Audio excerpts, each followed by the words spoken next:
Good morning, everyone. Eddie On, serving on the Commission on the Environment for San Francisco, and also the Executive Director of Brightline Defense, an environmental justice organization dedicated to empowering communities and sustainable environments. Empowering our communities and creating sustainable environments, that will be our theme today, as we hear from a coalition of diverse stakeholders ranging from environmental advocates to community leaders, to business leaders, to elected officials who have come here today to protest the repeal of the Clean Power Plan just across the street that's happening at the main library. In Sacramento alone, we've had a diverse group of leadership come together and talk about how the Clean Power Plan is essential to our future as both a nation and for the world. We've heard from State Senate President Pro Tem Kevin De Leon, the California Air Resources Board, the California Public Utilities Commission, the California Environmental Protection Agency, as well as our very own state legislator, David Chu, who will be speaking later on. Also, this brings up Governor Brown's Global Climate Summit, which will also happen later this year, which shows how the effects of climate change threaten us all, and that here in the United States, that the grassroots are just as important as state-level leadership itself. But there will be plenty of action later on in September when the Global Climate Action Summit is actually happening. Let's talk about the here and the now, which is today's scheduled hearing. So originally, the background for all this was that there was one scheduled hearing in West Virginia. And fortunately, there was an effort, a local advocacy effort that started here in San Francisco with our late mayor, Mayor Ed Lee, and his senior environmental advisor, Tyrone Ju, who sent the letter advocating for there to be more hearings. And the EPA agreed. They agreed to have one in San Francisco. And also, letters were sent from all over the Bay Area and cities across the nation demanding this hearing as well. From San Jose to New York, we're seeing an enormous outcry over the repeal of the Clean Power Plan. And thanks to them, our voices are being heard today. So let's give them a round of applause.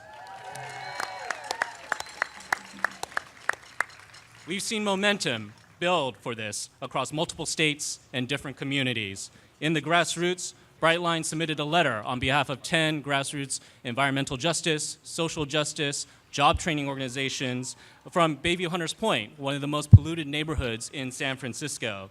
And also Commissioner Shaman Walton, who is here today, was also a big advocate of that as well. A delegation from Washington and Oregon have also given their official comments at the public hearing. And we also have Mom's Clean Air Force, all the way from Nevada, and also 200 East Bay Youth, of course, speaking out. And so we hope from the speakers today we'll hear as to why climate leadership is not just a moral imperative, it's not just an economic imperative, a public health imperative, but it is an imperative for the survival of our very communities. And that, with that said, I want to bring our first speaker, another champion on the environment, who with over 200 city mayors, as well as 47 states, has strongly opposed the federal administration attack on the environment. In the past, he's been dedicated to creating jobs in the green workforce for solar, energy efficiency, and beyond. Representing the city and county of San Francisco, Mayor Mark Farrell. Thanks, Eddie. Thank you, Eddie. So first of all, how about a round of applause for our youth that are here today that are marching for us? And you know what? You know what I'd like you to do? I'd like to invite each and every one of you to come up here with us. If you would sit up here, come up with us. Come on up here on the stage. We're doing this for you. There you go.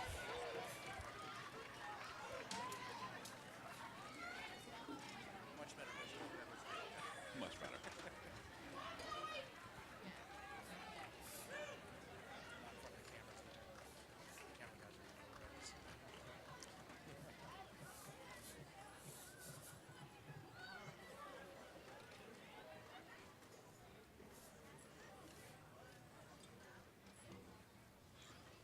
Can you guys squeeze in?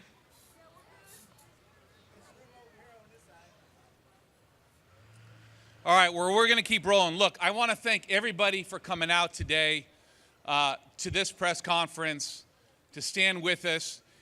We are here today because we are letting the nation know that despite whatever comes out of Washington, D.C., no matter what topic, But on this topic, on the environment in particular, no matter what they try and do at the EPA, no matter what they try and do in Washington, D.C., San Francisco will always be an environmental leader for our residents and the residents of our people across the entire globe. We in San Francisco will fight for clean energy programs that create great jobs here in San Francisco. We will fight to make sure that dirty fossil fuels remain in the ground. We will fight to defend our scientists and our researchers that know that climate change is real. We will fight for our residents to breathe clean air, to drink clean water in San Francisco. We will fight to protect our families. And right in front of us, we will fight to protect our children right here in San Francisco.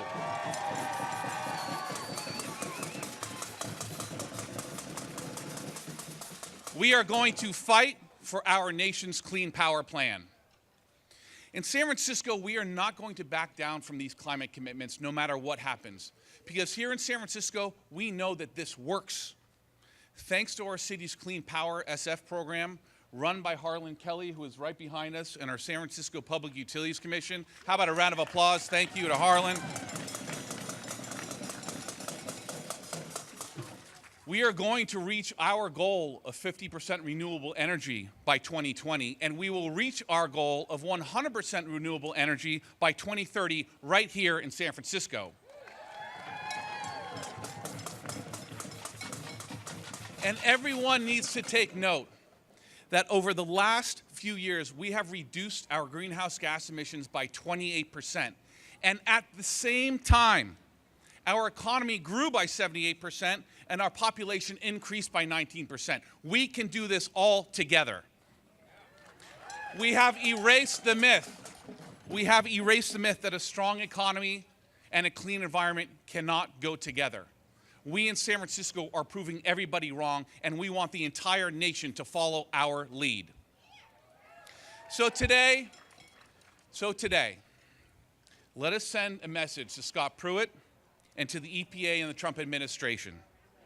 We will continue in San Francisco to fight against any proposal that threatens American families, that threatens our children, and that threatens our environment. San Francisco stands, as Eddie mentioned, with more than 240 mayors across the United States, representing 48 different states and territories, and over 52 million Americans who are calling on the EPA to reject the proposal to repeal the Clean Power Plan. Let us save our Clean Power Plan here in America. Thank you, everybody.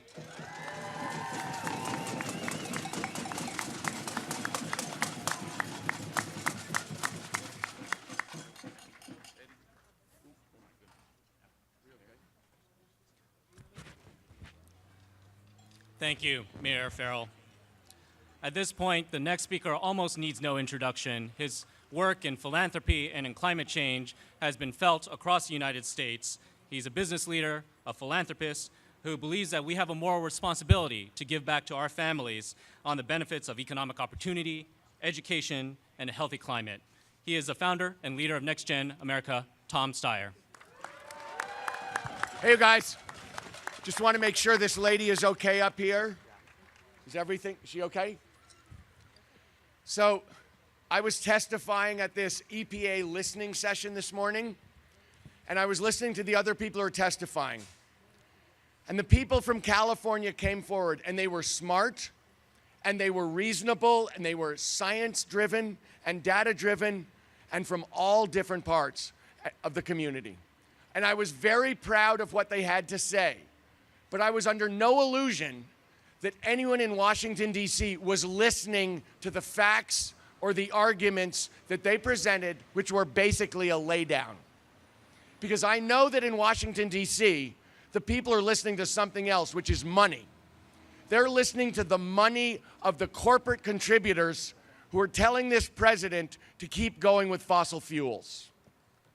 And so when I think about where we are as a country and what it means, what the Clean Power Plan means, it really has amazing resonance in terms of the protection of the American people, in terms of the protection of our democracy and in terms of telling the truth.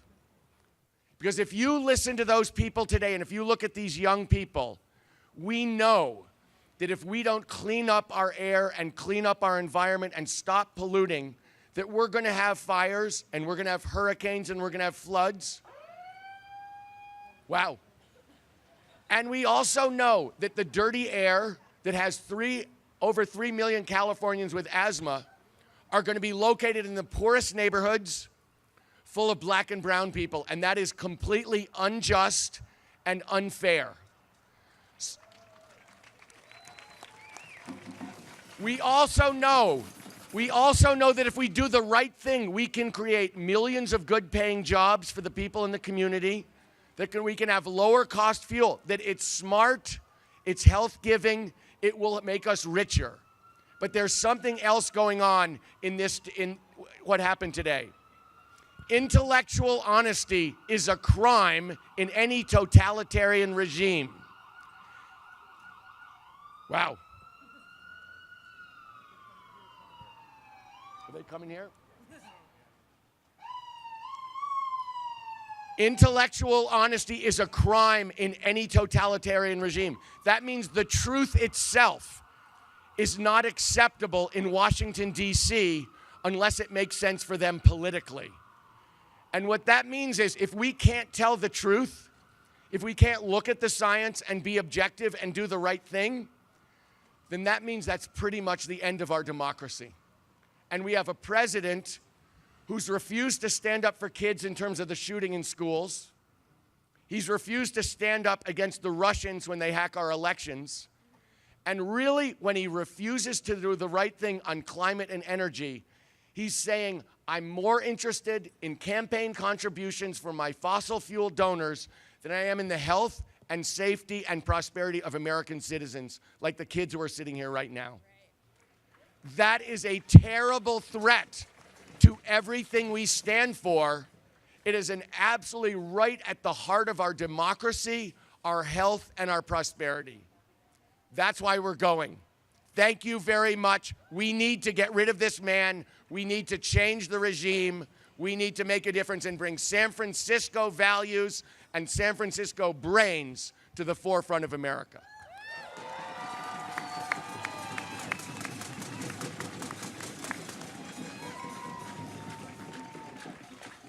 At this point, it's my great pleasure to introduce the Assembly member from the east side of San Francisco, David Chu, who's been an environmental champion from everything from electrical vehicle infrastructure, energy storage, and electric bikes. Thank you. Good morning, California. Are we ready to protect our planet? I'm David Chu, and I'm honored to represent San Francisco in the California State Legislature. And let me repeat something that Eddie On first said, which is the Trump administration did not want to come here today. They had originally only planned one hearing as they destroy our planet in West Virginia, in the heart of coal country, as they sell our country to oil interests and to coal interests. Because of environmentalists and because of citizen activists, we were successful at pushing for 3 hearings in Wyoming, in Missouri, and in one coastal location, the city and county of San Francisco. So it is important today that we stand up and that we be loud. Are we ready to be loud? I am proud to represent the California State Legislature. Our legislature has led the country when it comes to the environment.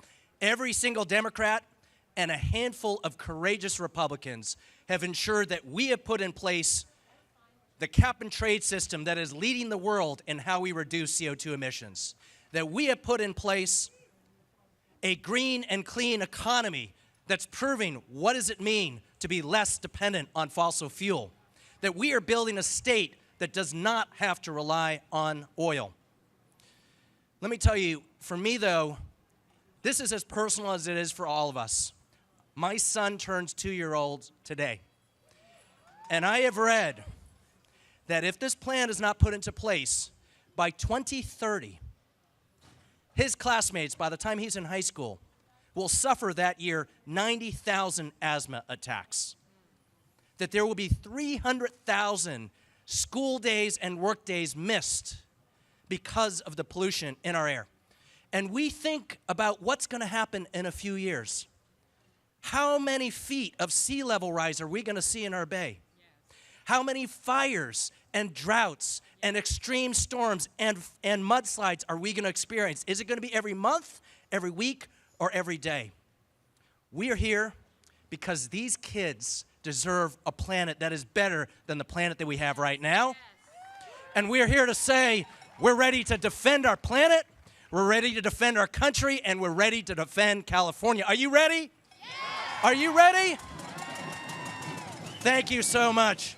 It is my honor to introduce the next speaker, someone who's been leading the fight for the environment here in the city and county of San Francisco, who's been standing up for the voiceless, who's helped to put together a clean power plan here in our city, who has banned styrofoam, who worked with us to tell pharmaceutical companies you can't put unused medications into our toilets, the president of the San Francisco Board of Supervisors, none other than London Breed.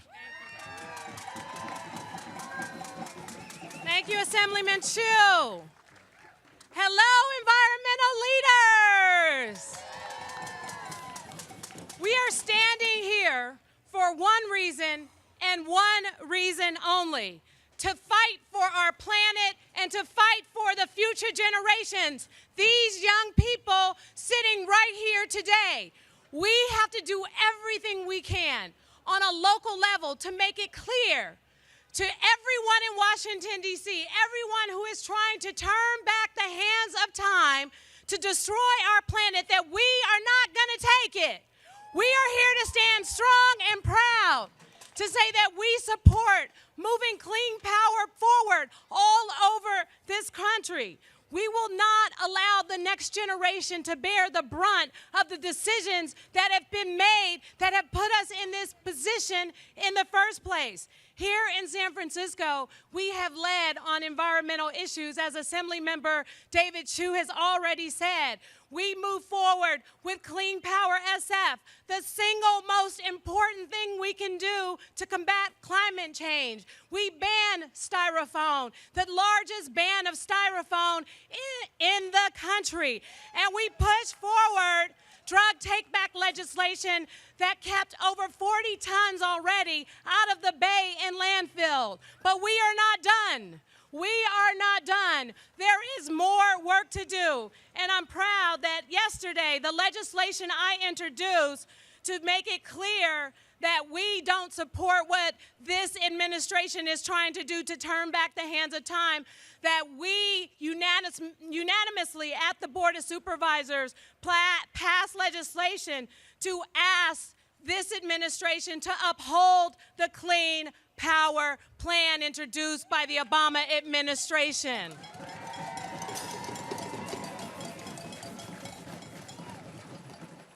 We won't back down. We will stand strong here in San Francisco. 47 other states throughout this country have said we want this plan to continue, and we won't stop fighting until it does. We won't stop fighting till the decisions that are made in our city and across this country reflect our values, and that is thinking about the future and the future generations. We don't want our kids to just naturally be to basically inherit a country that is not environmentally safe. When they walk out the door, they deserve to breathe clean air. When they walk out the door, they should not be afraid that they might contract asthma because of the environment. And so we here in San Francisco are committed to leading the fight and doing everything we can to stop this administration from doing something destructive to our planet. Thank you all so much for being here today.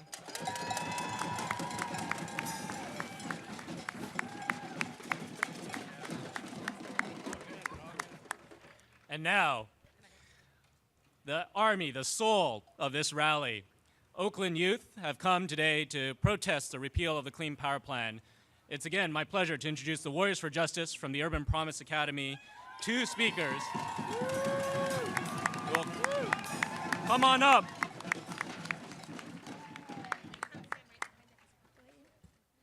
Hi, my name is Angelica. I am a young activist of Urban Promise Academy, and I'm a victim of experience of asthma attack.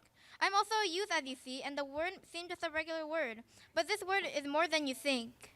We are the next generation of the adults today, and to create a future for the next. But how are we going to live in this environment of coal is around? We might possibly be dead when the adults pass, or even more asthma attacks. At least we have CPP, the city power plant, the law that clean power plant, the law that can stop so many asthma attacks and deaths, the law that can help youth continue the chain of generation. But why repeal this law? The law that's going to save so many lives and children. Children! I bet half of these kids in the crowd will have asthma and have an asthma attack somewhere in the future. It's a decision, Trump. I don't want your excuse of science is not a real thing. Where's your evidence to support your claim? Would you choose to let everything be yours in the law, like some dog peeing over their property, but be famous? Or for killing children in the earth you live in? Also, don't forget Phil Tagami. What a pal, wanting coal in Oakland and saying he really cares about children and the environment? Ha, right. Prove it then. Oh, wait a minute. How can you prove it when you want coal that is a toxic rock? Even suing Oakland for it. Just drop it if you really care about your children and the kids on this earth. Money is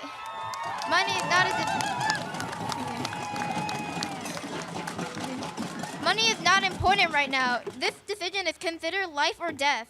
You might say, why should I listen to a kid? Hello, were you listening? We are the next generation. If you burn coal, we as kids inherit it, and our future might be worse than this one. And before I go, I want to say, wait, what? We don't want no dirty coal. We have hella Oakland, so.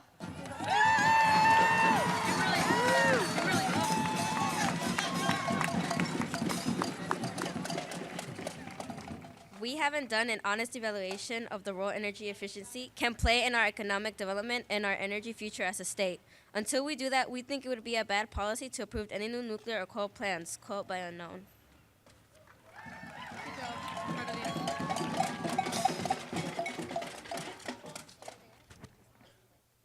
This coal has no lives. People could die or have died because of coal. I have friends at my school that have asthma. We could be affected by this. We could be affected by this. It's not a joke, everyone. Wake up. Just because you're okay now doesn't mean you'll be okay later. Wake up. If you haven't or don't want to, let me tell you why you need to wake up. Think about us kids. We have a life to live. Do you want us to die? Do you have kids? Do you want them to have a future? If you don't, I don't care. Listen up. I'm just a kid. You're probably older than me, and I probably think more about your kids' future than you do. I want kids to be happy. I want them to grow up. I want them to be healthy. I want them to have kids. I want their kids to have grandkids. And if we don't stop this coal action, then they won't have that. I want them to have a life. If you won't wake up for your kid or your family, wake up for yourself. Think about this. Do you want to live or do you want to die? The choice is yours.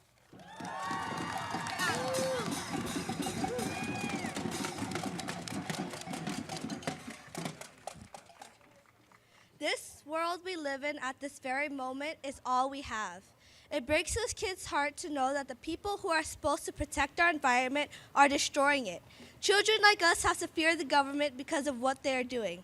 Is the world supposed to be like that? Should we fear the people that should protect us? Will we ever be safe again?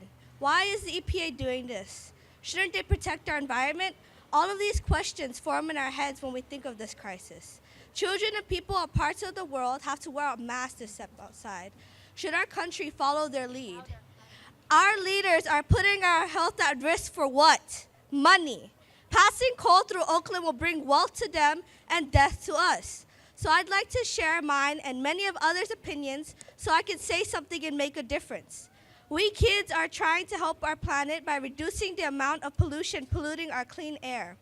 Coal is a cheap form of fuel full of profits for the rich and toxins for the poor. It causes black lungs, cancer, asthma attacks. It causes so many things that are at risk our home, Earth. So many animals are going extinct because of us humans. We should protect them. We should be protecting them, not harming these animals. Climate change like this takes a while to be noticeable, maybe 30 to 40 years. It shouldn't have been so hot in Oakland last September, but it was. And things like this keep happening to the point us children have to speak up. We don't want our Earth to die like this. We don't want to die knowing our own EPA wanted money, so they put our lives at risk.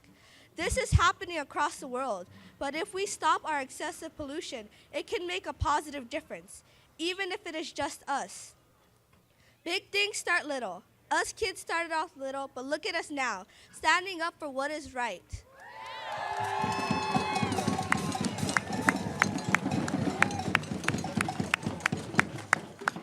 We are here to make a difference. We want to live. We want our children to be safe and happy. I want to know my grandchildren will lead long and healthy lives. Our future generation is at stake. Many of you have children, right? Don't you want them and their family to be safe? Don't you care about their health? If we keep this up, we will be at stake. If we keep increasing global warming, we are putting everything and everyone we love down. If we do terrible things that our officials believe we should, humanity won't last. Everything we do now is leading to something big. Outcomes will form, different paths to be taken. They all depend on now. Just because we are humans does not negate the fact that we can go extinct, because we can, just like any other species. And I cannot believe anyone would want their bloodline to die. This is why we must start now, by not letting coal destroy us.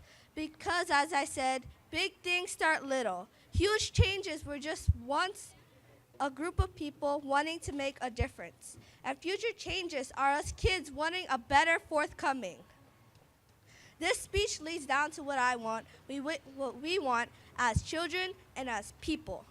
We don't want coal in Oakland or anywhere. What we do want is clean air, because clean air leads to a better future. And we must have responsible and aware leaders if we want a better future.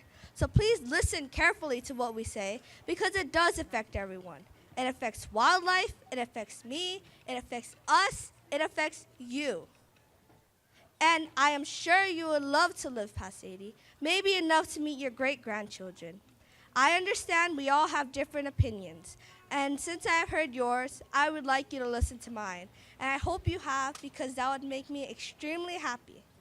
This is the only Earth there is, so we must protect it. We have to let Earth breathe.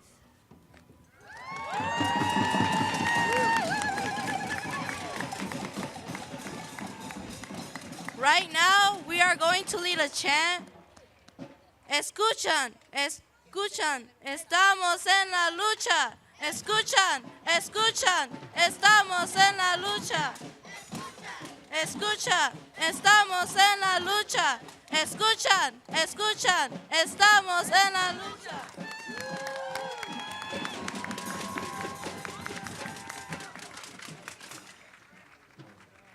So an announcement for the Oakland youth. Your teachers would like you to start moving toward the sidewalk at this point, toward this, the corner. So you can go back to school, sorry. Yeah!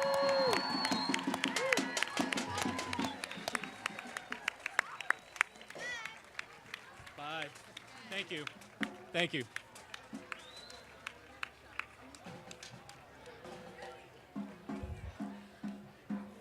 There's a number of other folks who are here today in the crowd to recognize. We have representatives from Senator Scott Wiener's office, Senator Kamala Harris's office, as well as Berkeley City Council member Ben Bartlett here today. Would also like to recognize the San Francisco Public Utilities Commission Commissioner, Francesca Viator, as well as General Manager Harlan Kelly for their strong work on the clean power efforts of San Francisco itself. At this point, I'd like to introduce the next speaker in our program. The Right Reverend Mark Andrus is the Bishop of Grace Cathedral and the Episcopal Diocese of California. The Episcopal Church is an active member of the San Francisco Interfaith Council, as well as Interfaith Power and Light. The Right Reverend Mark Andrus.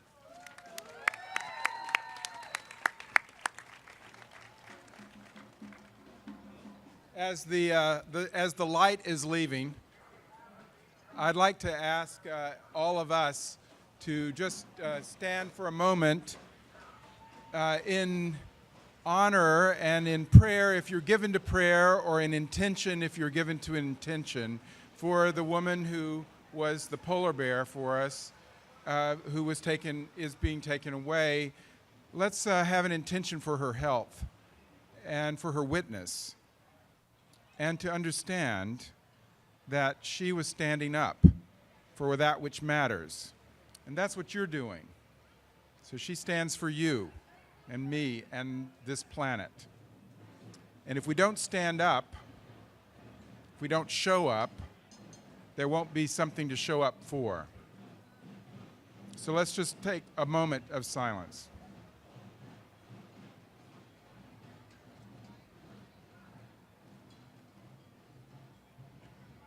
For her health and safety and for that of everyone. Amen. Faith communities support the Clean Power Plan because our sacred traditions all teach us to support vulnerable people, children, mothers, poor people, people of color. Vulnerable people are most at risk from a toxic and dirty environment. We need the Clean Power Plan. I grew up in a community that suffered because of toxic waste. Cancer rates in my hometown far, far exceed national averages. This is personal. My father, my college roommate, my best friend, both his parents, one of his siblings, all died of cancer. And in my father's case, his fatal cancer was directly linked to exposure to toxins in the environment. I know for myself why our sacred traditions support the Clean Power Plan to shield the most vulnerable people. Sacred traditions teach this to everyone. The Old Testament and the New Testament teach us to give particular care to vulnerable people, to widows and orphans. There are stories of the prophets in the Old Testament saving the lives of widows and orphans. Jesus and his followers protected, cared for, healed foreigners, widows, orphans, and children. The Clean Power Plan is a way that faith communities can care for vulnerable people. We need the Clean Power Plan. Interfaith Power and Light represents 20,000 congregations across the United States of many traditions. I lead the Episcopal Diocese of California, which is 81 congregations, 24,000 people across the Bay Area. IPL and the Episcopal Church have supported policies for a clean environment for over 30 years. We of the faith communities renew our support for the Clean Power Plan so that we can continue to support vulnerable people. When the governor summons us all to the summit this fall, the Global Climate Summit here in San Francisco, which is a world movement that he is leading, we're still in, it will start at Grace Cathedral with an interfaith service of every tradition from indigenous religions through all the world religions. The faith communities support a clean earth and a healthy earth for all the vulnerable people. Join me.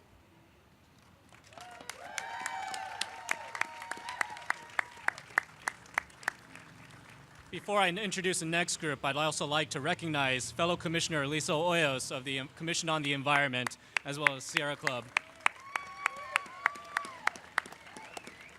Our next speaker hails from Nevada itself. She is a mom of 5 from Carson City, Nevada, and an organizer with Moms Clean Air Force, a community of 1 million moms and dads fighting pollution that causes climate change. Thank you. Hello, my name is Jennifer Ann, and I am here from Carson City, Nevada. I am here representing Moms Clean Air Force. We are a force of over 1 million moms and dads across the nation, and we are a community of parents fighting pollution that cause climate change. On behalf of Moms Clean Air Force, I want to thank the city of San Francisco for welcoming families from Nevada to participate in today's press conference, and the opportunity to stand alongside California communities in demanding action on climate. I am also honored to stand here with Lisa Hoyos from the Sierra Club Climate Parents, who are incredible allies organizing families for clean energy and climate solutions. Today I am here to use my voice to protect the Clean Power Plan because my children and all children deserve to be protected from climate change, today and in the future. As a mom, this is so important to me. It's my job as a mom to nurture and protect my 5 children. That's why I oppose with all my heart to the destruction of the American Clean Power Plan. Everyone who has a child or who cares for a child should be raising their voices against this reckless rollback. Climate change is real, it's happening now, and we need to take action as a nation to address this problem. Where I live in Nevada, I can see and feel its impacts almost every day. Last year, 3 floods hit my valley, the Carson Valley, within 2 months. That extreme weather and climate change makes it worse. Warmer temperatures and more frequent droughts caused by climate change are making wildfires more dangerous and last longer. My middle son suffers with asthma. This is directly triggered by smoke. When the wildfires become worse, his asthma becomes more triggered. I am constantly in fear on how well my son is breathing. If I don't stop and monitor his health and make sure that I'm protecting him from this bad air, it could kill him. As his mom, I do not accept doing nothing as a viable response to the climate pollution that is directly endangering his life. Nothing is more precious to me than the health and safety of my children.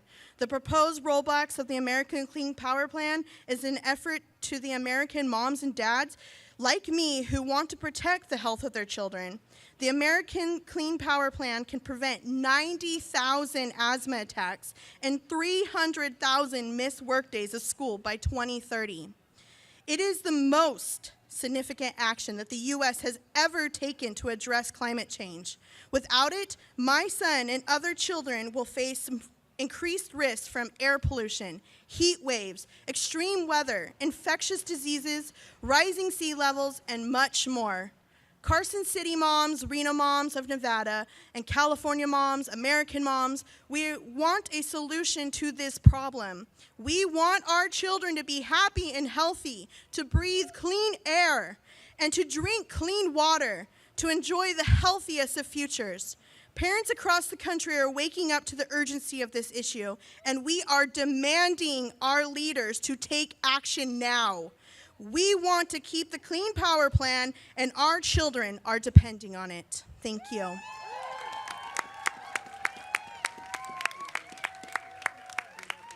Thank you, Jennifer Ann. There are also 4 other enviro groups to recognize today: the Center for Climate Change and Health, 350.org, EDF, and NRDC for their strong action as well. The next speaker I'm going to introduce hails from the San Francisco Department of Public Health. Their work for the city and county has been incredibly valuable for low-income communities, communities of color, environmental justice communities. Dr. Navina Baba. Good morning. Thank you so much for coming out today to support this very important health issue, because this is in fact what this is. It's a health issue. And I'm not here just as a person from the Department of Public Health, but also as a doctor who sees the effects of climate change and patients that have asthma and allergies. I'm here as a patient advocate as well. Climate change is the greatest public health challenge in the 21st century. We know that climate change is real. I'll repeat that. We know that climate change is real, and it has health impacts. We have experienced this in California on multiple occasions, from devastating wildfires, drought, and extreme weather events. I have personally seen the negative consequences of climate change with asthma attacks, uncontrolled allergies, and heat stroke. We also know that climate change disproportionately impacts those of people of color and low-income communities. Climate change worsens already unacceptable health inequities. The Clean Power Plan is a crucial tool to fix these problems. As people have mentioned, we would have decreased asthma attacks and decreased number of days missed from work, but we would also decrease the number of early deaths. 4,500 people die prematurely. And if the plan is fully implemented, we would prevent those deaths per year. Repealing this plan puts us at risk. We should be putting all our efforts into implementing the plan. It's a smart policy for our economic future, for our climate, and for our health. I am proud to say that San Francisco is a climate leader and committed to clean power. as is the healthcare community. I am surrounded by leadership from the American Lung Association, from the American Pediatrics Association, and from multiple other partners, including our California Nurses Association. We all believe that climate change is real and it's a major health issue. We need to redouble our efforts as a nation to reduce greenhouse gas emissions. Together, we can act. We can promote the health and sustainability of our communities and make everything equitable in moving forward. Thank you.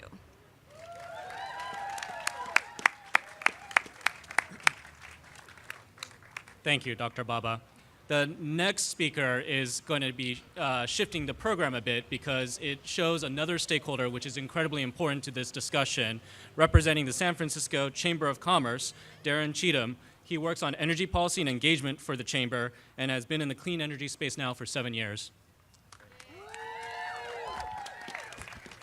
Thank you so much. What an honor to be included in this gathering. It's really encouraging to see so many people come together today for such an important issue, particularly the youth, because I think, as we all know, with a lot of the topics we're grappling as a nation, they're going to face the impacts for our inaction. So it's great to see their voices out, and I encourage all the youth to, any opportunity you have, to share your voice and share your opinions. So I'm here, as was mentioned, representing the San Francisco Chamber of Commerce and Chambers for Innovation in Clean Energy, which is a national network of over 1,200 local chambers supportive of clean energy. Now, the San Francisco Chamber has long been a supporter of good, clean energy and climate policy. We were one of the early business supporters of California's landmark global warming bill in 2006, and we applauded the Clean Power Plan when it was initially introduced in 2015 by the Obama administration. And it wasn't just the San Francisco Chamber of Commerce that was supportive of the Clean Power Plan. It was hundreds, even getting as much to thousands of local chambers throughout the country that supported the Clean Power Plan. So this is a movement among local chambers as well. And in fact, the Clean Power Plan was the first real piece of policy that local chambers gathered to support and supported. First time they supported the EPA, which to me says a whole lot of how important this really is to the business community throughout the country. Now, we did so because we know that investing in clean energy is good for the economy and good for local economies throughout the country. That's San Francisco, that's the greater Bay Area, and that's communities throughout the country. And from technologies like electric vehicles to energy storage to new renewable technologies like offshore wind, we know that clean energy is creating market opportunities for businesses throughout the country. And that's why we see the private sector driving renewable energy and energy efficiency investment. From the sales forces, which we'll hear soon, to the Amazons and the Apples, they're not only making strong commitments to clean energy to power their own facilities, their own campuses with clean energy, but they're making clean energy an important criteria for where they invest their money. So it's being driven a lot by the private sector, and the private sector finds it's a huge, important issue. And it's not just the big companies, it's not just the Apples, but it's also the small and medium-sized businesses that are looking to clean energy to cut their costs. It's really, really important. And I think there's one important fact that we shouldn't ignore either is that clean energy is the fastest growing energy sector in America. The Clean Power Plan could create over 500,000 jobs and could add another $52 billion to the American economy by 2030. So a repeal threatens all of this promise, and it will also diminish America's position in the global clean energy innovation race, which we're seeing other countries really invest more and make stronger commitments towards. So a repeal simply runs counter to the nation's need for a healthy and competitive American economy. So if there's one thing I want you all to take away from my remarks today, it should be this. The San Francisco Chamber and chambers all over the country supported the Clean Power Plan in 2015, and we support it now. We support it because we know that clean energy attracts investment, it creates jobs, supports healthy communities, and helps the U.S. remain a leader in the global clean energy innovation race. And let's not be fooled by the powers that be. We don't have to choose between a healthy economy and a healthy environment. We can and we must demand both. So finally, I just want to applaud the continued leadership of the San Francisco business community and businesses all over the country who support the Clean Power Plan. Let's show that America is indeed open for business and not repeal the Clean Power Plan. Thank you. The next business leader I'm going to introduce is a representative, the head of sustainability from Salesforce, Patrick Flynn, which employs over 30,000 employees and is globally recognized as a technology leader. Mr. Flynn. How's everybody doing out there? I'm Patrick Flynn, Head of Environmental Sustainability for Salesforce. Salesforce is one of the largest enterprise software companies in the world, and we're the largest tech employer in the city of San Francisco. With that comes the responsibility and the opportunity to lead on climate action. As a cloud leader, we believe the internet should be powered by renewable energy. And we know that we can't reach equality for all until we have equal access to clean energy, clean water, and clean air for all. That's why at Salesforce, we're working towards 100% renewable energy for our global operations. That's why we enrolled 2 of our marquee buildings here in San Francisco in the city's Clean Power SF program, and we encourage others to do the same to help the great city of San Francisco meet its 100% renewable energy goals. Yeah. And that's also why we operate as a net zero greenhouse gas emissions company and deliver a carbon neutral cloud to all of our customers every single day. Transitioning our energy system to clean, reliable, abundant, renewable energy is critical to mitigating the negative impacts of climate change, which disproportionately impact our most disadvantaged communities, amplifying inequality. We have to do this together. And thankfully, Salesforce stands alongside 125 other leading companies who join us through We Mean Business and RE100 with their own 100% renewable energy goals. The business community is calling clearly for clean energy, and the Clean Power Plan provides a clear path forward for cities and states and utilities to meet that demand. So let's give a big round of applause for all of the organizers, the great city of San Francisco, everyone here today. Together we can create a clean future for all. Thank you. It wouldn't be complete without labor in the House. So it's my pleasure to introduce the SEIU United Healthcare Workers representative, Alan Wong. Hello, I'm Alan Wong with SEIU United Healthcare Workers. As a union representative of healthcare professionals, I'm here to share with you the dangerous health impacts of the Clean Power Plan repeal. We are a union of health professionals that represent respiratory therapists and caregivers at Kaiser, Dignity, and Sutter that care for patients that have asthma. As patient care and public health advocates, our members demand a healthy community that is free from dangerous soot and smog. A repeal of the Clean Power Plan would dramatically impact the health of the patients that our members see every day. According to the EPA's own data, the Clean Power Plan by 2030 prevents up to 3,600 premature deaths, 90,000 asthma attacks in children, 1,700 heart attacks, and 1,700 hospital admissions. This repeal puts the interests of corporations looking to profit over children that will suffer from asthma attacks and retired seniors that cannot afford high healthcare costs. Dirty air and water will benefit corporate CEOs that will now have less oversight while harming working Americans living in polluted areas. Repealing and disrupting the health of thousands of children and seniors is a crime. Repealing and putting the financial interests of the big coal CEOs over Americans is a crime. I don't know how Scott Pruitt sleeps at night, knowing that he is giving thousands of children asthma attacks. We need to continue the path of clean air and water for Americans. The EPA needs to continue the implementation of the Clean Power Plan. Thank you. Right before I introduce our penultimate speaker, I'd also like to recognize Benicia Planning Commissioner Carrie Birdseye, coming all the way out from Benicia. Thank you. Our second to last speaker hails from the Oakland City Council, Dan Cobb. He represents District 1 and also has been a strong ally of Sierra Club, as well as vice chair of the East Bay Community Choice Energy. All right, how's everybody doing?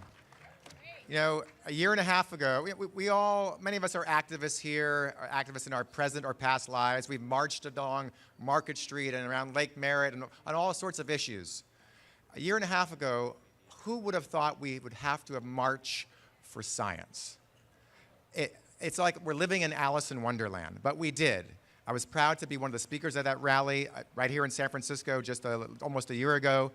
And we still have the most anti-environmental, anti-science administration in Washington that this country has ever seen.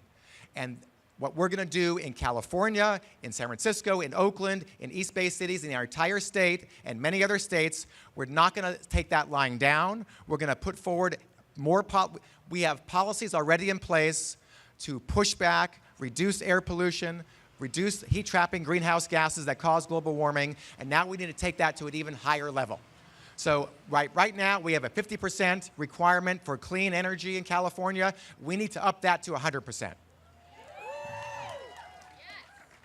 We have cleaner cars, but they're not clean enough. We need to push our transportation system to be as clean as possible in this state and every state every state in the country. Local jurisdictions have climate action plans. Oakland has a strong climate action plan. I believe San Francisco does. Many other cities and counties throughout California do. California has a statewide plan based on AB 32 to reduce our greenhouse gas emissions, which will also have an impact of reducing air pollution in our impacted communities. But we have to do more. One thing we did in Oakland, the Oakland City Council, and I'm happy to take the lead on this, the Oakland City Council decided that coal is not only a bad idea in California, it's a bad idea everywhere. So based on hearing and studies and the best science available, the Oakland City Council banned the storage and handling of coal anywhere in Oakland, and that stopped a proposed coal terminal from being built. That terminal would have exported 9 million tons of Utah coal a year for over 10 years around the world. That is no longer happening, and that coal is still in the ground. The Clean Power Plan, which went through extensive scientific analyses and health-based analyses before adoption, absolutely should not be weakened or junked. Each state-by-state plan required under the Clean Power Plan could create hundreds, if not thousands, of jobs in each and every state for our communities while putting us on a curb to reducing the harmful buildup of heat-trapping greenhouse gases. It is incumbent upon our political leaders in Washington, D.C. to make sure that the political power they have is to make sure that our electric power comes from the cleanest sources possible. That's their job, that's our job, that's my job. I take that seriously. Our state, our country, and our entire planet depends on it. Thank you all for being here. Thank you, Councilman. Our final speaker brings it back full circle. I'm pleased to introduce the Communities for a Better Environment Richmond organizer, Andres Soto. Thank you, and thank you all for being here, and thanks for inviting a frontline community. I was raised and lived in Richmond, raised my family in Richmond, and I describe it as a corporatocracy, ruled by a corporation. And one of the things we understood was that Chevron is a global corporation. And so even though the CEO was born and raised in Richmond, he's only interested in profits, not the people of Richmond. And so one of the things that we had to do was we had to look at ourselves and say, are we going to continue to try to influence the people who are making decisions about our health and safety, or are we going to be the people who will be making those decisions? And in Richmond, we chose the latter. We decided we are going to be the people making those decisions. In order to do that, we had to create a political organization, the Richmond Progressive Alliance, which one by one took down Chevron stooges on the Richmond City Council. They spent more and more money, and each election they kept on losing until 2016, when they decided, well, 2014, they spent $3.5 million in the local city council race, and every one of their candidates lost. The reasons for that are many wedge issues, but the primary wedge issue was, are you going to be supporting the oil companies, or are you going to be supporting the people? And until all of us make that the primary criteria by which we elect people into office or run for office ourselves to press that button, we're going to be stuck with the same old, same old. This clean air plan, that's great. That's a step, a baby step in the right direction. We know in Richmond, we're stuck with the largest refinery in California, the single largest greenhouse gas producing facility in the state of California, that also therefore produces the most particulate matter that enters into our bodies in West Contra Costa County and has created generations of disease. So what we realize is we ultimately have to start working on decommissioning refineries, just like we need to decommission the nuclear power plants. It's all part of the same puzzle. Unfortunately, many of the rules are stacked against us. We've been fighting for 4 years, ever since the Chevron fire, with the Bay Area Quality Management District, an agency whose executives are controlled by the oil industry. They're supposed to be protecting our health, but they have been fighting a refinery emissions cap for 4 years. And then finally, we got the board, who represents all of us, to vote our way. But then in Sacramento, Jerry Brown cut a dirty deal with the oil industry and got AB 398 to extend cap and trade. One of the things they did was he turned to the oil industry and he said, give me your wish list, 10-point wish list. And they incorporated that into the legislation. One of those pieces was to prohibit local air districts from capping refinery emissions, because they're afraid of our local power, because we at the local level control our own destiny if we get out there and vote and organize our communities. And so when we look at the global scale, we know Trump is not going to be here forever, and we hopefully will see him leave before his term is finally up. But until then, we have to fight to save these little pieces of work, like the Clean Power Plan. It's not the panacea, but it's a step in the right direction. But we have to then start taking out people in Sacramento who support the oil industry. When Assemblymember Chu was here, he spoke about 3 courageous Republicans who joined the Democrats to vote for the extension of cap and trade. It was 3 courageous Democrats in LA who refused to go along with the leadership that caused Jerry Brown to have to cut a deal with Republicans to screw us in Richmond. And so we have to hold all of our people accountable and tell the truth to power, because that's the only way we're going to win. So with that, I want to lead you in a chant. Clean power is our right. Clean power is our fight. Clean power is our right. Clean power is our fight. Clean power is our right. Clean power is our fight. Thank you so much. And that concludes our speaking program, but it does not end right here. In fact, the Environmental Protection Agency is taking public comment until 7:30 in the Corrett Auditorium of the main library. Thanks again for your patience and your attention. See you soon in the future.